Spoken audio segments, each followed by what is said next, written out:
Is this really a special drought, or do we just live in a desert, a place where water is a little more scarce? And, when you have these giant agricultural companies just using all this water, well, I mean, yeah, it's obvious that it's really going to put the rest of us in a pinch.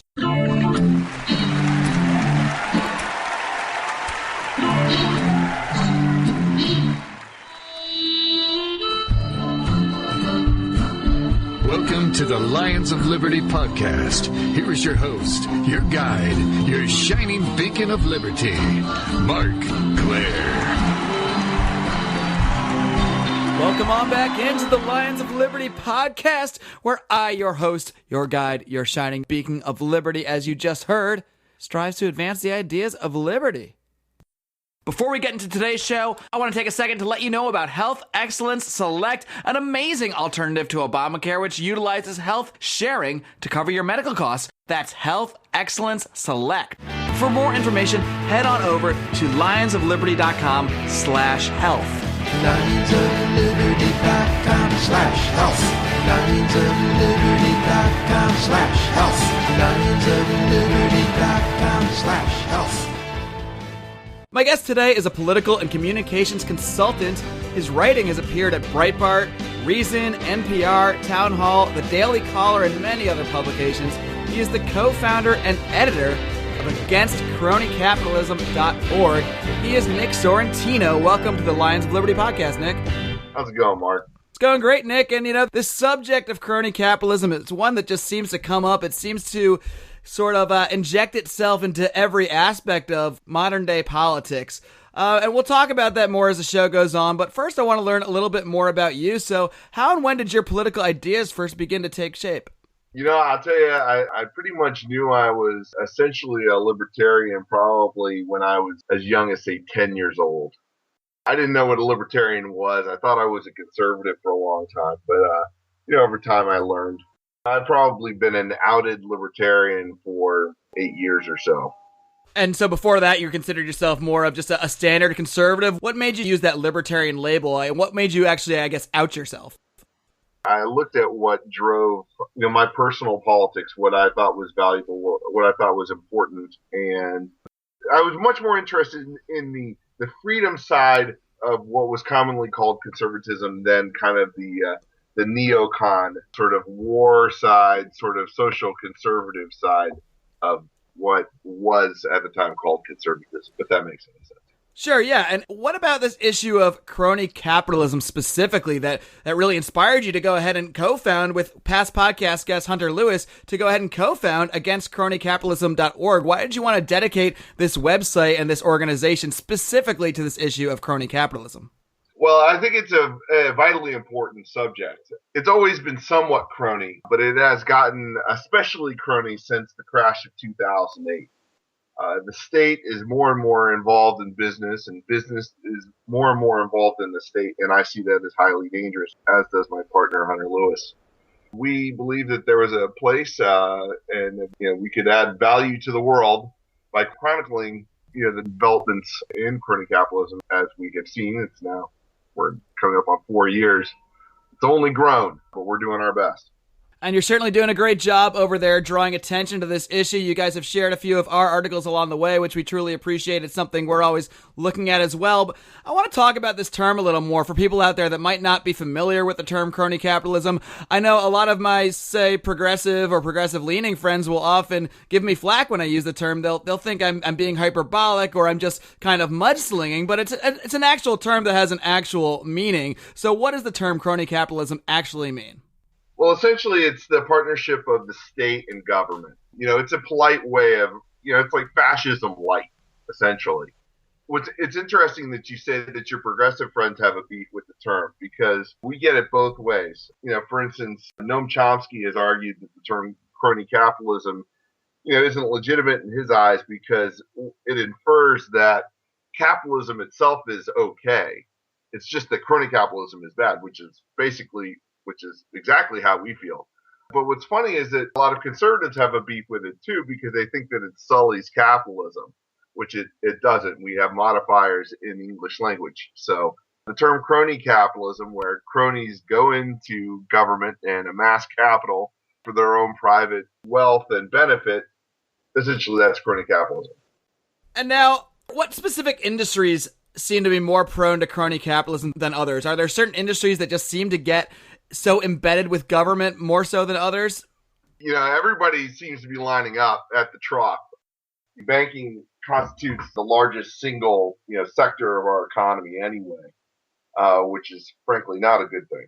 But, the bailouts which happened in 2008, for instance, Goldman Sachs shouldn't exist. It's this massive company that essentially the taxpayers of the United States bailed out. We know the story. 2 quarters later, they issued the largest bonuses in their history in the depths of the Great Recession, or the modern depression, whatever you want to call it. And the banks and the Federal Reserve worked hand in hand. It's a partnership. So if there's one sector of the economy that's the absolute worst, it is banking. But you've got the military industrial complex, you've got agriculture, there's all sorts of stuff, even tech, unfortunately, increasingly tech.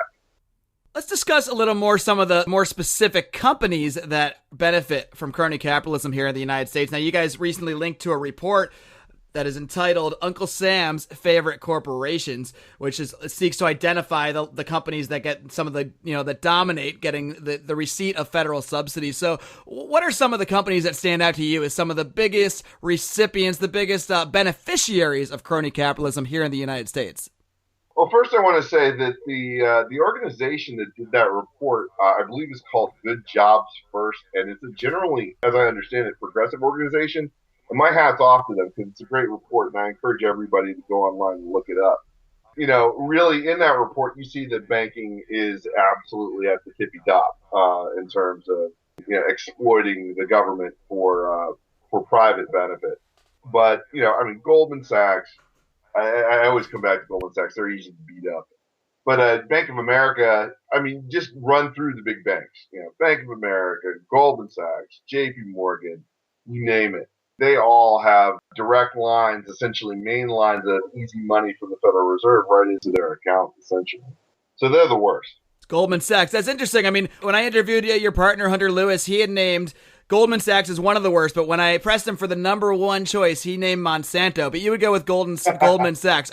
I'm sure they're neck and neck, but I recently did an interview with the science babe, Yvette Guinevere, and she seemed almost taken aback when I mentioned that Hunter Lewis had called Monsanto the most crony company in the United States. So what can you tell us about Monsanto and how they operate, and how are they a crony company?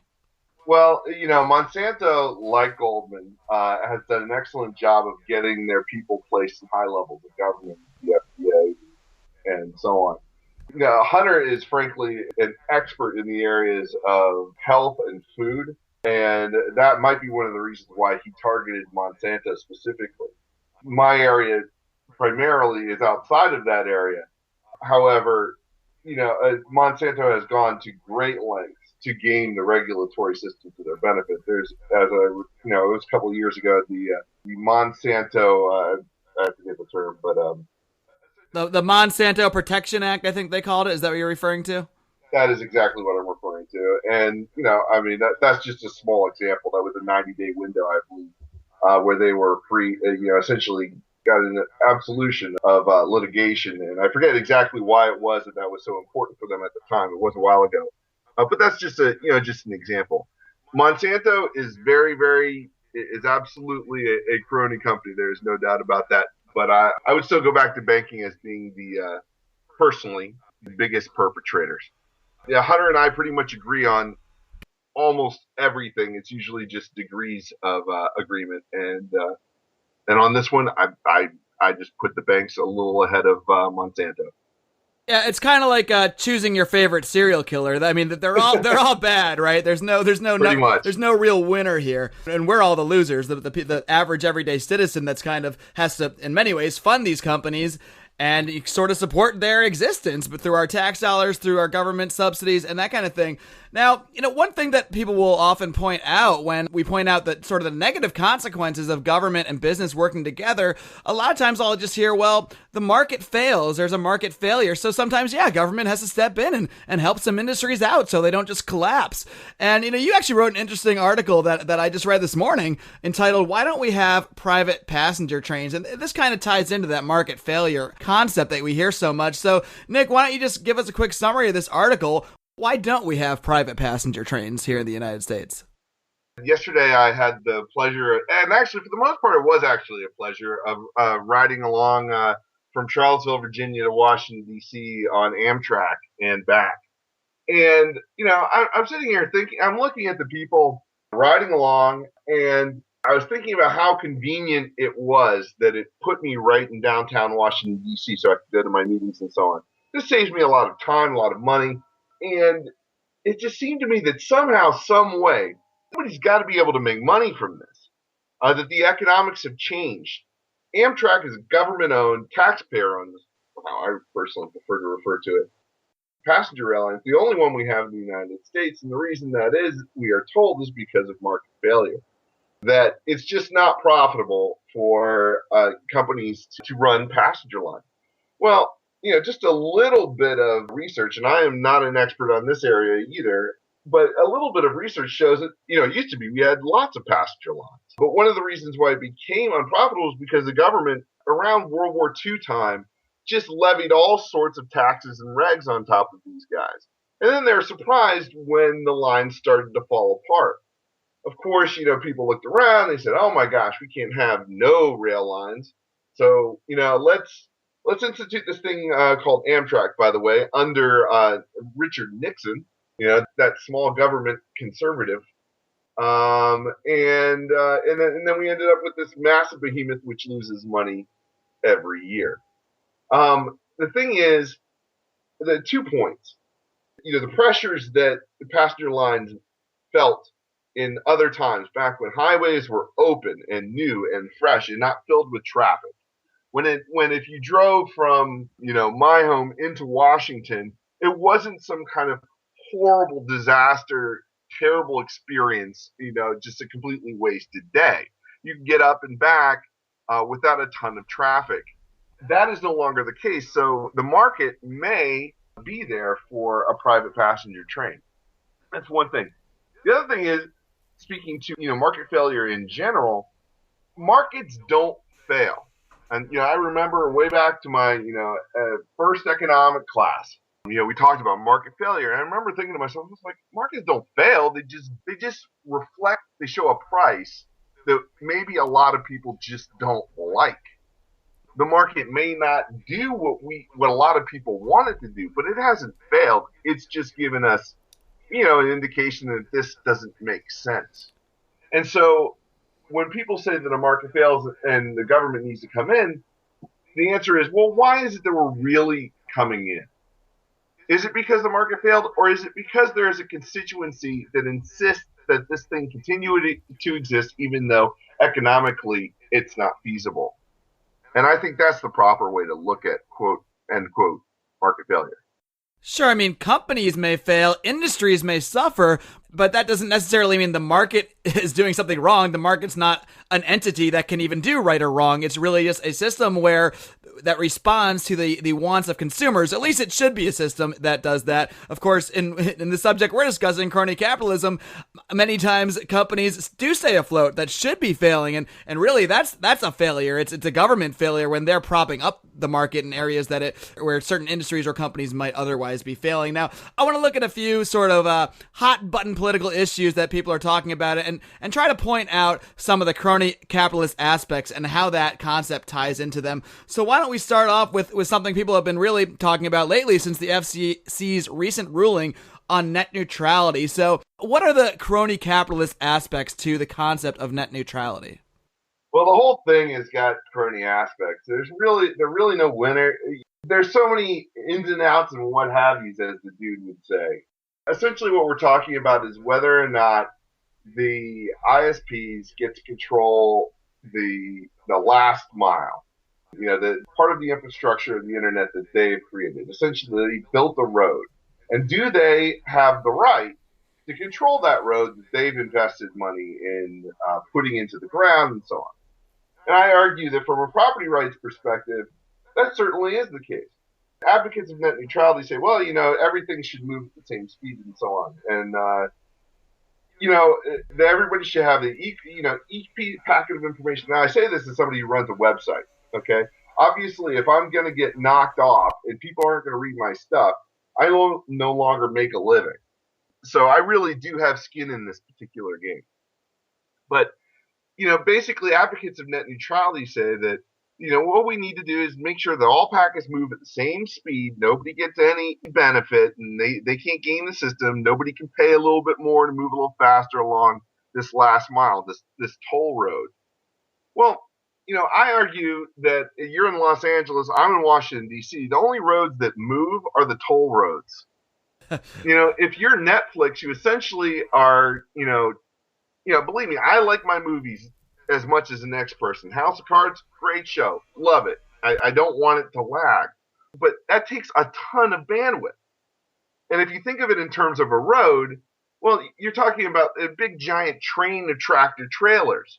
Whereas my website's a little car. I don't take up that much space. So perhaps it makes sense for Netflix to pay extra to use that toll road. Now, Hollywood is scared by this, although this is never talked about, because they feel like there is a delivery vehicle now for their content. They were scared that they were just going to not exist. And Netflix and these streaming services have come along and really breathe the life into, especially television, and they don't want to lose that. And that's one of the reasons why they've made the case for net neutrality. The problem is, what's likely to happen is that over time, the ISPs are not going to invest in that final mile anymore because they won't be able to make money on it. And those toll roads, that final mile, is going to get full of stuff. And everything's going to move at the same pace, but it's going to be equally slow. Now, hopefully I'm wrong. I'm not a network guy, but that's what I fear. Do you think in some way that the call for net neutrality is in some way actually a response to crony capitalism? Because in many ways, like if I try to change my internet service, which I've done like 3 times, I've switched from Verizon to Time Warner and then back to Verizon because those are the only options I have in my neighborhood, in my area. And I think in many ways that might be due to regulations, due to how difficult it is for a small company to just come in and connect me to the internet. And even when I did actually find a third company that can do that, but even they have to go through Verizon's lines and that sort of thing. And of course, Verizon, they may own the phone lines, or AT&T may own the phone lines, but in many ways that ownership came about through, you could argue, through crony capitalism, through their crony deals with local governments and local municipalities. So what are your thoughts on that? Oh, well, I couldn't agree with you more. As I said at the beginning, when you asked me about the net neutrality, I said that there are no good guys here, right. and the ISPs certainly are not good guys. I mean, they've essentially over time been able to work out monopoly deals on a municipal level. It's one of the reasons why, there's another article we did a few months ago, and it was based on a paper done by Cato that says, hey, I thought my cable was deregulated. Why is it they only have one provider? Right. And basically that deregulation that happened in the mid-90s was complete baloney. It was a way that the ISPs were essentially gamed the system. Classic crony capitalism. So, Lawrence Lessig, somebody who I respect quite a lot, I actually corresponded with him on this subject. And he made the argument, I was like, I just want to, quadruple check my logic on net neutrality so that I'm making what I think is an intellectually consistent argument. And he basically heard me out and said that, well, the thing is the ISPs don't get to reclaim their virginity. They're cronies pretty much from the outset. So Right. It's crony versus crony. And you know what? He's probably right. Like I said, there are no good guys in this thing. And we'll see how it goes. I just want to make sure that it would be just a crying shame if we saw innovation reduced because of this. But who knows? Like I said, it was already a crony game. couple more things I want to touch on here, and I know the big topic out here for me in Los Angeles, I'm sure you saw this week that Governor Jerry Brown issued a sort of an executive order where, to restrict the use of water by the everyday citizen. But at the same time, you have these industries in California, these agricultural industries that are literally flooding deserts to grow rice using all this water, and no one seems to say anything about that. So can you explain a little bit more how crony capitalists have sort of played a part in the California drought? Obviously, they can't control the weather unless you listen to maybe Alex Jones or some conspiracy theorists. But how do these companies sort of game the system and collude with the government out here in California to cause these conditions where it's really only the citizens that are suffering the effects of the regulations and the executive dictates that come along in response to this drought? There's a very interesting article that I assume that you're kind of referring to. It is, I believe it's from Newsweek, and it was like how ag gained the California drought. Right. And basically, what it argues is that water prices are kept artificially low because agriculture is such a powerful lobby in California. And so the salad bowl of California, I think that's the correct term. It's like something like 80% of all vegetables in America are grown in the valley there. So that's huge money, obviously, and huge political power. And those farmers want to make sure that water stays cheap. Well, the thing is, water is a valuable commodity, and it's subject to price just like anything else, although we may not want it to be subject to price. And because these prices are held artificially low by the state, the farmers essentially overuse the resource, which then impacts the people who just want to wash their car. California, as I understand it, over a grand, from a geological time standpoint, pretty much been a desert. There are times where it was greener than other times, but it's for the most part a desert. And the fact that we grow massive amounts of rice, which grows, in Vietnam, they have rice paddies. It's a rainforest there. Okay, that's why it grows well. California is not a rainforest. And maybe we shouldn't be growing rice in a place that, historically, again, on a geologic timescale, is a desert. Yeah. Or if they want to grow the rice, great, but, don't make us, the rest of us, essentially subsidize that rice by having to restrict our water use so that these guys can continue to just flood the desert literally to grow rice. It seems so absurd, but that's what's going on out here. And just thinking about this, I was watching a movie, The Lords of Dogtown, the other week, and this takes place in, I believe, like the late 70s, and just one scene stood out to me where you hear on the radio about the drought out here in California, and this is 40 years ago. So, I mean, at some point you got to think, is this really a special drought, or do we just live in a desert, a place where water is a little more scarce? And, when you have these giant agricultural companies just using all this water, well, I mean, yeah, it's obvious that it's really going to put the rest of us in a pinch. But that part never seems to come up in the political debate for some reason. Well, I will say that you guys out in California, I have great love for California. The past 4 years, I've gone I've gone to Northern California for a week. And in another life, I lived in Monterey, California. So hey, you guys have fantastic weather, lots of great things going for you, but your government is not one of them.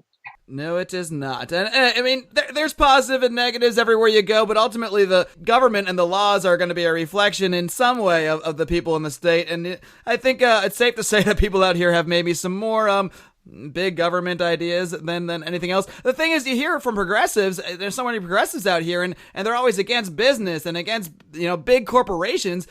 But it almost seems like they don't realize that they often support policies that do support those big corporations and those big businesses that they deride so much. I mean, for example, Jerry Brown's dictate right here to restrict water use for private citizens. Well, I mean, like we said, that's crony capitalism. That's helping big agriculture, and yet you don't really see the progressives upset about that part. They seem to support any sort of dictates that the government will take to restrict water, and it really is interesting because they seem to demonize their fellow citizen. If I'm seen watering my lawn, I'm the worst guy in the world. Meanwhile, there's these guys flooding the desert. So it's crazy to me. Nick, I know we're about to wrap up, but I do want to hit on one more article that you guys posted, and this is actually a link to a recent article that our own John Odermatt wrote. And Hey, I'm all for the legalization movement. Obviously, I think the war on drugs is one of the worst federal programs that has ever been in existence, and it's great to see a movement to legalize marijuana, at least on the state level in many states. Even on the federal level now, there's a movement for that as well. And out in Ohio, there is a strong legalization movement going on, as you know. But there's a little catch here because there's a bill that's being pushed forward to legalize marijuana, but part of that bill actually basically hands the rights to grow marijuana to one company who's basically spending about $40 million to try to push this bill and earn exclusive rights to marijuana growth. So can you just touch on that real quick? I know we're the ones that wrote this article, but how is it that this even when you see something positive, it seems like we can't even get a good law passed without these cronies just sneaking in and ruining it for everybody and taking control of it for themselves? Well, I mean, and that's one of the reasons why Against Crony Capitalism exists, so that we can highlight these issues, so that, when, these cronies do, work their way in and jack the system, that we can hold them accountable. 10 years ago, that probably was not, in fact, it was not the case. Now it's increasingly the case, thank God. Now, as far as Ohio is concerned, basically, the thing is with pot is that, yeah, and I totally agree. It's funny, many of our readers are sort of the more conservative type and increasingly like kind of social con type. And, I've seen over the years, the past 4 years, them become increasingly open to legalize pot, which is encouraging. But, pot in the movie Walk Hard, where one of the band members in this movie, is talking about pot, and he's like, it's the cheapest drug there is. And it's the truth. It's cheap. It doesn't cost anything practically. So in order to make money around it, you got to create these regulatory moats. And that's what these guys are doing. They see an opportunity to make money as pot becomes legal. But the only way they're going to make money over the medium to long term is if they regulate it to death, because people are going to figure out that they can just grow it in a pot in their backyard. So as all of this is being hashed out, we need to keep them on their toes and make sure they know that we're watching, so that we get a better end product, legislatively speaking. Another point I wanted to make, because you made reference to your progressive friends. Thankfully, I have a great number of progressive friends also. Well, I'm lucky to have a few friends, and some of them are progressive. Right. And, truly, it is important for those of us who believe in the market and believe in the power of the market to make our case regularly, to talk about things like the fact that ag is gaming water to these folks, so that they understand it's vitally important if we really want to move this country forward in the years to come. Absolutely, Nick, and I'm glad that there are people out there like yourself, like Hunter Lewis, like us at Lions of Liberty, that are pointing out these issues and trying to point out the crony capitalist aspects to just about everything. As we talked about today, we've hit on so many different sorts of subjects, and they all sort of tie back into this issue of crony capitalism. Or if you really want to push it all the way, you call it fascism light. I might not be as nice. I might just call it fascism, because it's essentially the same thing. Mussolini, he was a fascist, and he started this concept of sort of wedding, or maybe the concept might even go back thousands of years in reality, but at least in the modern sense, this concept of government and business coming together. He was a very eloquent speaker. He phrased it in a very nice way, but this is the result of it. And the result at the end of the day is the everyday guy, the everyday Joe, losing out and essentially paying for a few large industries to control the economy. And it might be good for a few people, but it's certainly not good for the most of us, and it's certainly not good for freedom. So thank you for doing what you're doing at againstcronycapitalism.org, and we certainly appreciate the fact that you guys share our articles from now and then as well, and we're all kind of fighting the same fight here. And Nick, before I let you go, feel free to let everyone out there know how they can find your website, how they can connect with you, and anything else that you'd like to plug. Feel free to plug away. It's againstcronycapitalism.org. Feel free to come by, comment. We've got a lively group of folks. You can check us out on Facebook, too. We've got over 200,000 likes on Facebook, and it's lively there, too. Oh, well, that explains why our articles blow up when you post them. That's impressive. Well, that's encouraging to hear, because, frankly, one of the missions of our website is to give websites like your own increased coverage. So that's wonderful to hear. So just come on by, make your voice heard. Everybody is welcome as long as they're respectful. You don't have to agree with us. And that is the general rule, and I think you'll see that it's a fun place to to hang out and talk about the issues of the day. That's for sure. Nick Sorrentino, everybody, be sure to check out againstcronycapitalism.org. Nick, take care. Good talking to you, man. You too. Bye. Hey guys, Marc Clair here, lionsofliberty.com, where we strive to advance the ideas of liberty daily. We bring you the Morning Roar. That's right, every Monday to Friday we'll have a brand new edition of the Morning Roar, where we provide a roundup of some news stories that you may not find in the mainstream media or even in your typical social media newsfeed. We find stories that relate to the ideas of liberty and provide you with our liberty perspective on them. We wrap it all up every Friday with Felony Friday, where our own John Odermatt goes out and takes a look at some sort of felony. There's felonies committed every day, you know, whether it's a felony committed by the police, a politician, or even an average citizen. You can find all of this and so much more over at lionsofliberty.com, advancing the ideas of liberty daily. Chris Rossini's book, Set Money Free. Set money free, set money free. A special foreword written by Ron Paul. Set money free, set money free. Everything we need to know about the Federal Reserve. Set money free, set money free. Buy Set Money Free Set money free. now on Amazon.com. Money free, set money free. Set money free, set money free.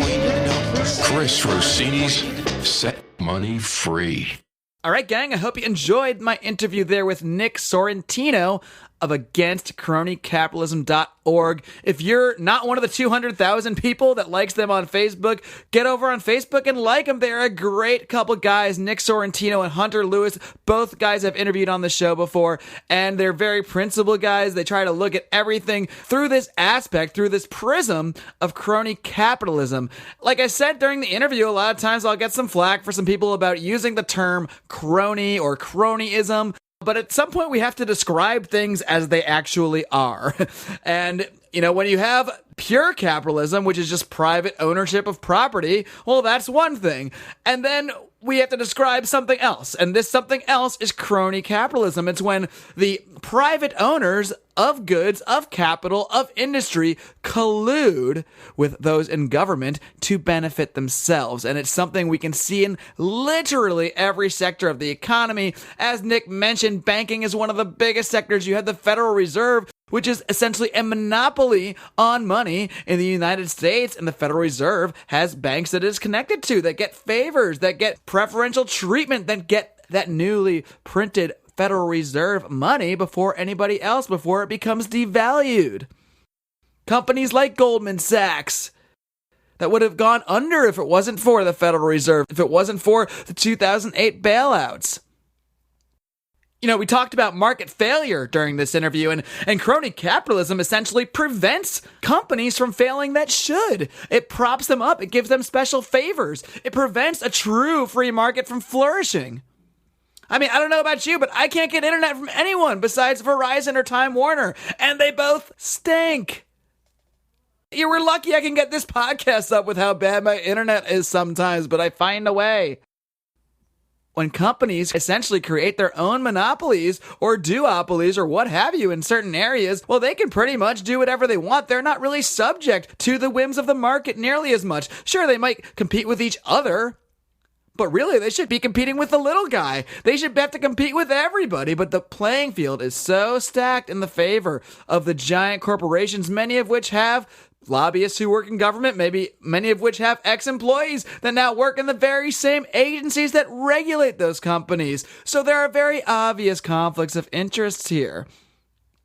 But at the end of the day, crony capitalism, fascism, I'll just say it, is allowed to prosper because people either don't recognize it, which I think is actually step one, which is why it's great to have people like Nick Sorrentino out there who are dedicating themselves to this every single day, to drawing attention to these issues, drawing attention to these crony companies and the policies which help prop them up at the expense of the rest of us. But even behind that, it comes down to a bad philosophy, as I always say back here, a lack of a concept of individual rights, a lack of a concept of true property rights, which is how a lot of these crony companies acquire their quote-unquote property. much of which is acquired through crony deals with government, through regulations which prevent others from legitimately acquiring property to compete with them.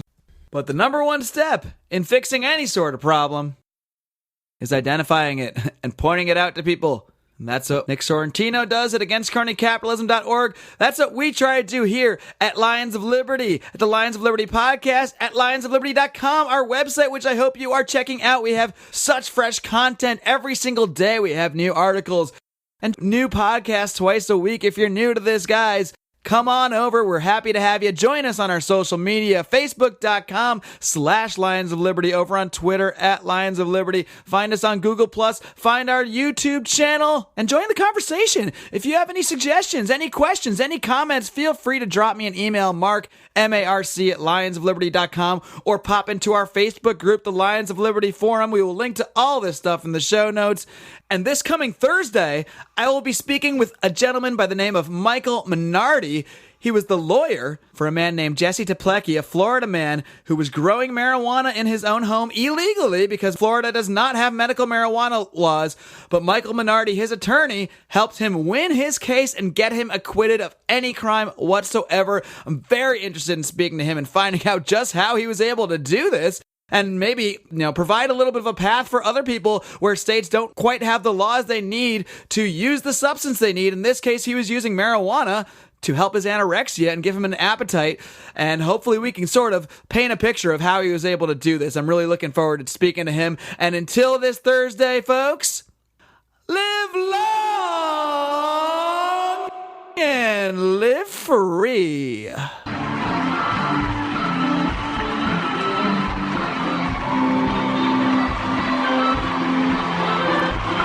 Head of editing and mastering is John Goblin.